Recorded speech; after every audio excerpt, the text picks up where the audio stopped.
Hello students, आज के online lecture में हम प्राचीन भारत के जो इतिहास के जो स्रोत हैं उसमें हम विदेशी लेखकों के विवरणों का अध्ययन करेंगे। इससे पहले के जो दो लेक्चर्स हुए हैं उनमें हमने साहित्यिक स्रोत और पुरातात्विक स्रोतों पर विस्तृत चर्चा कर ली थी।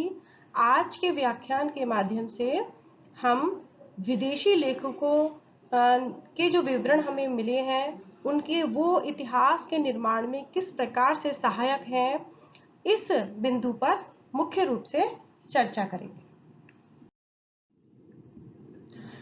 तो सबसे पहले हम बात कर लेते हैं कि विदेशी जो लेखक हैं या यात्री हैं वो भारत में किन प्रयोजनों के लिए समय समय पर यहाँ पर आए।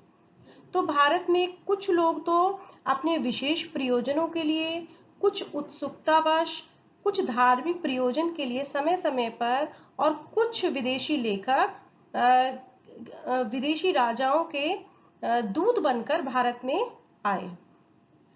इन सभी ने अपने अनुभवों को लेखबद्ध किया है। तो जो विदेशी जो लेखक हैं या यात्री हैं उनके वृत्तांतों को हम तीन भागों में बांट सकते हैं। पहला, यूनानी व रोम के लेखक, दूसरा चीन के लेखक और तीसरा अरब के लेखक। अब हम सबसे पहले बात करते हैं यूनानी व रोम के लेखक या इतिहासकार। तो इनको हम तीन भागों में फिर बांटते हैं या विभक्त करते हैं। पहला है सिकंदर के पूर्व में जो आए, जब सिकंदर का जो अभियान हुआ था उससे पहले जो इतिहासकार या लेखक हैं उनके विवरण, दूसरा सिकंदर के समकालीन लेखक और तीसरा है सिकंदर के बाद के लेखक। तो सबसे पहले बात करते हैं कि जब भारत पर सिकंदर का जो आक्रमण हुआ है उससे पहले के लेखकों की हम सबसे पहले बात करते हैं। तो उनमें जो सबसे प्रमुख है वो है हेरोडोटस, जिन्हें हम इतिहास का जन्मदाता कहते हैं। और हेरोडोटस ने जो हिस्टोरिका नामक एक पुस्तक लिखी है जिसमें भारत के बारे में और भारतवासियों के बारे में बहुत अधिक विस्तृत विवरण दिया है। दूसरा लेते हैं हम टीसीएस। ये जो टीसीएस थे वो ईरानी दरबार में एक चिकित्सक थे, और ये ईरानी दरबार में जो भी राजदूत या कर्मचारी जो भारत के विषय में जिनको जानकारी होती थी उनसे वो जानकारी प्राप्त करके उन्होंने एक पुस्तक लिखी। यद्यपि वो जो पुस्तक है वो अभी हमें उपलब्ध नहीं है। अब हम बात करते हैं सिकंदर के समकालीन लेखक, अर्थात जब सिकंदर ने भारत पर आक्रमण किया तो उसके जो सहायक थे उनमें कुछ वैज्ञानिक थे, कुछ साहित्यकार थे, जिनमें जो तीन मुख्य नाम हम ले सकते हैं। एक है नियार्कस, दूसरा है ओनिसिक्रिटस और तीसरा है एरिस्टोबुल्स। इनमें जो नियार्कस थे वो फारस की खाड़ी के जो यात्रा वृत्तांत हैं उनमें भारत के बारे में उन्होंने महत्वपूर्ण सूचनाएं दी हैं। ओनिसिक्रिटस जो कि नियार्कस के जो जहाजी बेड़ा था उसके मुख्य पोत नायक थे, उन्होंने सिकंदर की जीवनी लिखी है। जबकि जो एरिस्टोबुल्स थे उन्होंने सिकंदर के युद्धों का इतिहास लिखा है। तो ये जो समकालीन जो लेखक थे ये चूंकि सिकंदर के समय भारत आए थे तो इन्होंने यहाँ जो कुछ भी तत्कालीन परिस्थितियों को देखा उसका उल्लेख अपने इन ग्रंथों में किया। अब हम बात कर लेते हैं सिकंदर के बाद के लेखकों में, जिनमें मैगस्थनीज प्रमुख है, जो कि जो यूनानी राजा थे सेल्यूकस, उनका राजदूत बनके मौर्य जो शासक थे चंद्रगुप्त मौर्य उनके दरबार में आए थे, और वो उनके दरबार में रहे और वहां उन्होंने जो कुछ भी देखा सुना उस पर उन्होंने एक पुस्तक लिखी जिसका नाम है इंडिका।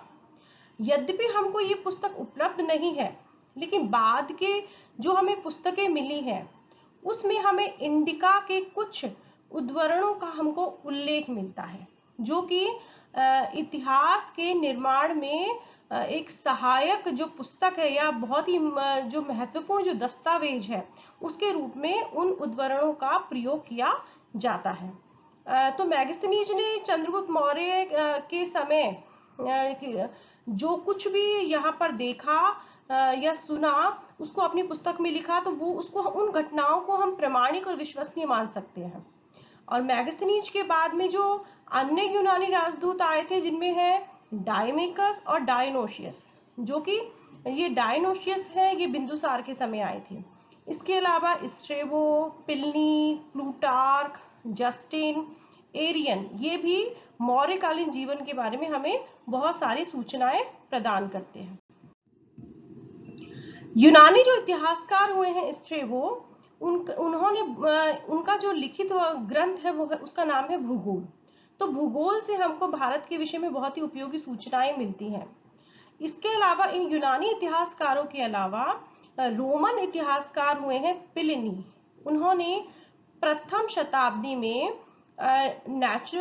नेचुरलिस्ट हिस्टोरिया या प्राकृतिक जो इतिहास लिखा है, जिसमें इन्होंने भारत और इटली के मध्य जो व्यापारिक जो गतिविधियां होती थी या व्यापार से संबंधित जो स्थिति है उसके बारे में जानकारी दी है। तो भारत और रोम के बीच के जो आर्थिक जो व्यापार वाणिज्य किस प्रकार का था, इसके विषय में हमें प्लिनी की ये जो किताब है उससे जानकारी मिलती है।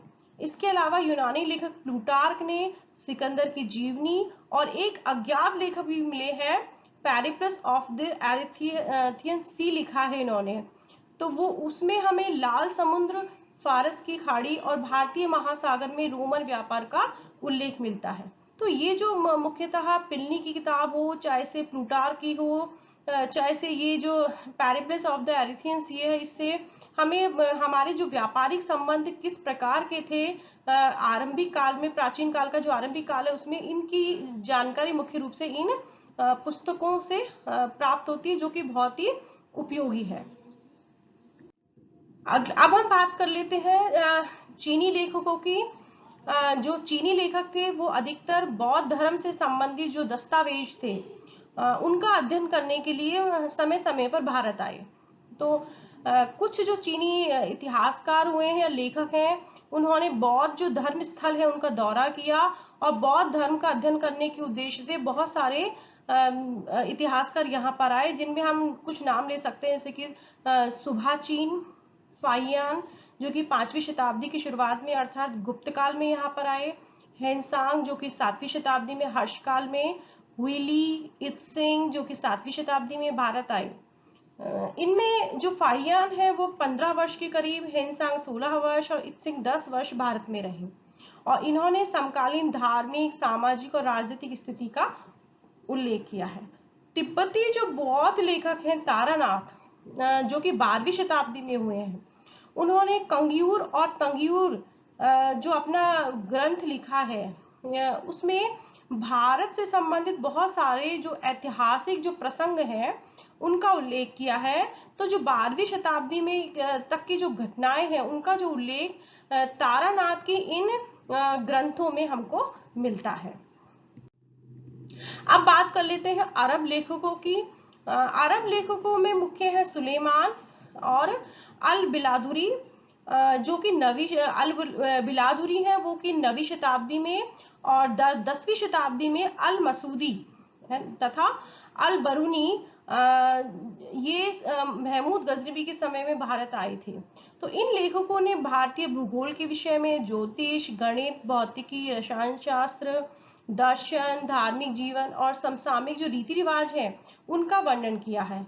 तो इस प्रकार से हमने अपने ये जो अध्याय है, प्रथम अध्याय प्राचीन भारत के इतिहास के जो स्रोत हैं उनको अपने पुरातात्विक, साहित्यिक और विदेशियों के लेखक में बांटकर और उसका हमने विस्तृत अध्ययन करने का प्रयास किया है।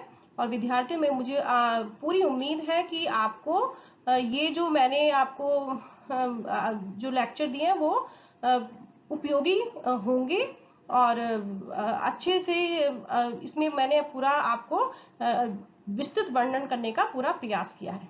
धन्यवाद।